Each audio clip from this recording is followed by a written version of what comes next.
Okay, let's dive right into this explainer and trace the radical, honestly mind-bending evolution of brain-computer interfaces. We're looking at a technological journey that takes us from incredibly bulky, invasive surgeries all the way down to microscopic nanotechnology that you literally can't even see. If you've ever wondered how we might one day seamlessly connect our minds to machines, well, you're in exactly the right place. So think about this for a second. To fix or upgrade the brain today, we typically have to cut open a thick human skull. Just sit with that visceral reality. Right now, devices like traditional deep brain stimulation require a surgeon to physically implant centimeter-scale hardware into your head. And that brings real, serious risks. We're talking brain hemorrhage, infection, tissue damage, just from going about your daily life. Oh, and because these devices rely on wired-in power, patients often have to undergo additional surgeries every 3 to 5 years just to replace the battery. It's a really heavy price to pay for neural access, right? Here is our roadmap for the explainer. First, the brain-computer bottleneck. Then, light, wires, and sound. Next up, the nano-implant breakthrough, followed by hitchhiking into the brain, and finally, AI orchestrating the mind. Section 1. The brain-computer bottleneck. Let's look at how the physical reality of the human skull sets up an incredible engineering challenge. Neuroscientists today face this massive, incredibly frustrating trade-off. On one hand, you have invasive techniques like intracortical microstimulation, or ICMS. These are tiny electrodes that actually penetrate the cortex. They give you amazing resolution. They can activate specific groups of roughly 60,000 neurons within just a few hundred micrometers. But obviously, they're highly invasive. On the flip side, we have safer, less invasive methods. Things like direct electrical stimulation, which just sits on the brain's surface, or transcranial magnetic stimulation, which stays completely outside the head. The problem?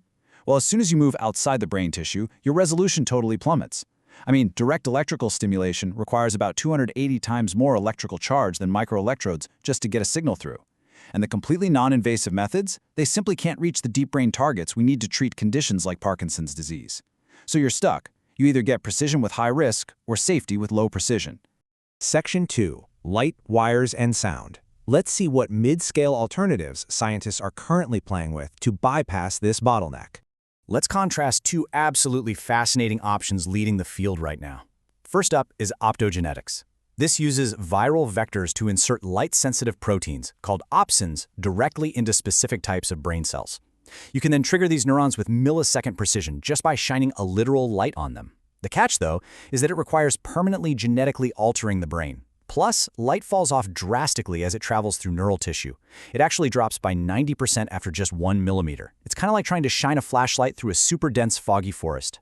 Conversely, we have focused ultrasound, or FUS. This safely penetrates the skull and reaches deep tissue completely non-invasively, up to 6 centimeters deep into the human thalamus. It works by altering mechanosensitive ion channels using acoustic radiation force. But to avoid accidentally heating or damaging the brain, the intensity has to be kept very, very low, which means its stimulation power is inherently limited. Section 3. The nano-implant breakthrough. So the million-dollar question, how do we get a highly capable computer deep into the brain without any surgery and without genetically rewriting ourselves? This brings us to some truly groundbreaking research out of ETH Zurich. They've introduced a nanoscale breakthrough using what are known as magnetoelectric nanoparticles, or MNPs. These are two-phase particles made of incredibly tiny, specialized materials, specifically magnetostrictive and piezoelectric materials. But honestly, don't sweat the big academic words here. In simple terms, when you expose these nanoparticles to an external magnetic field, they physically strain. And that strain generates a highly localized electrical field. They act as these brilliant wireless transducers, converting magnetic waves from completely outside the body directly into electrical signals deep inside the brain. And these nanoelectrodes come with a pretty incredible list of superpowers. First off, because they generate standard electrical fields, they require zero genetic modification of the host tissue. Second, they're powered wirelessly by external magnetic fields using non-resonant frequencies. This is actually a massive deal, because previous miniature devices relied on acoustic resonance. That meant the smaller the device got, the shallower it had to be placed in the brain.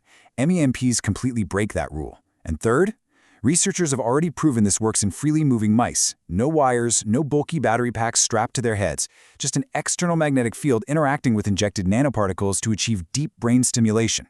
Absolutely wild. Section 4. Hitchhiking into the brain. Okay, there is a catch to all of this. To truly help human patients with minimal invasion, these implants have to cross the blood-brain barrier. You can think of this barrier as the brain's exclusive VIP bouncer. It's a highly selective membrane designed specifically to keep foreign objects and toxins out of your central nervous system. So how on earth do you get electronics past the bouncer? Well, synthesizing some recent research out of MIT, we are introduced to a concept so futuristic it literally sounds like science fiction: circulatronics. These are revolutionary electronic devices roughly a billionth the size of a grain of rice. Let that sink in for a second, a billionth. But their genius isn't actually just their size, it's how they travel. By integrating directly with living cells, these microscopic electronics effectively wear a biological disguise to sneak right past the brain's natural defenses. They basically create a microscopic Trojan horse. The whole process starts with a simple, standard injection right into the patient's arm. Once they're in the bloodstream, these nanodevices get absorbed by immune cells known as monocytes. Because the immune cell is totally native to the body, it acts as the perfect cloaking device.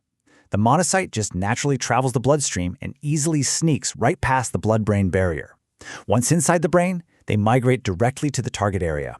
And because of their microscopic scale, they can provide hyper-localized stimulation, accurate down to just a few micrometers. Researchers are particularly hopeful this technology can target really aggressive, inoperable tumors, like diffuse intrinsic pontine glioma. They could attack the diseased tissue with millions of pinpoint electrical signals without harming the healthy neurons right next door. Section 5. AI orchestrating the mind. So, let's fast forward a bit. Imagine a future where we successfully have millions of these nanoelectrodes resting safely and wirelessly inside your brain. How do we even begin to make sense of the overwhelming noise of billions of neurons firing all at once? Well, this is where the software catches up to the hardware. Artificial intelligence and machine learning step in as the ultimate conductors of this neural orchestra. In recent studies, AI decoders have successfully translated the neural intentions of paralyzed patients into a handwriting speller that outputs 90 characters a minute. And conversely, when we want to write information into the brain, say sending a visual shape to a blind patient, machine learning algorithms optimize the specific temporal and spatial patterns of the electrical pulses. AI dynamically translates our neural intentions into digital commands and seamlessly encodes digital information right back into our sensory cortex. And honestly, this perfectly summarizes our entire journey today. As Abbasi and Rizzo noted in their review of visual prostheses, no matter how tiny our circuitronics get and no matter how wireless our nanoelectrodes become, we ultimately must crack the neural code of the mind itself. Making the hardware a billion times smaller gets us inside the brain safely, sure. But it's the deep, nuanced understanding of neuroscience and AI that will actually allow us to restore a blind person's sight, give a paralyzed person movement, or eventually seamlessly exchange complex ideas with the computer. I want to leave you with this final, somewhat provocative thought as we look toward this rapidly approaching wireless, microscopic future. We are transitioning from crude surgeries and literal power drills to invisible electronics hitchhiking inside our own immune cells. The physical barriers are falling.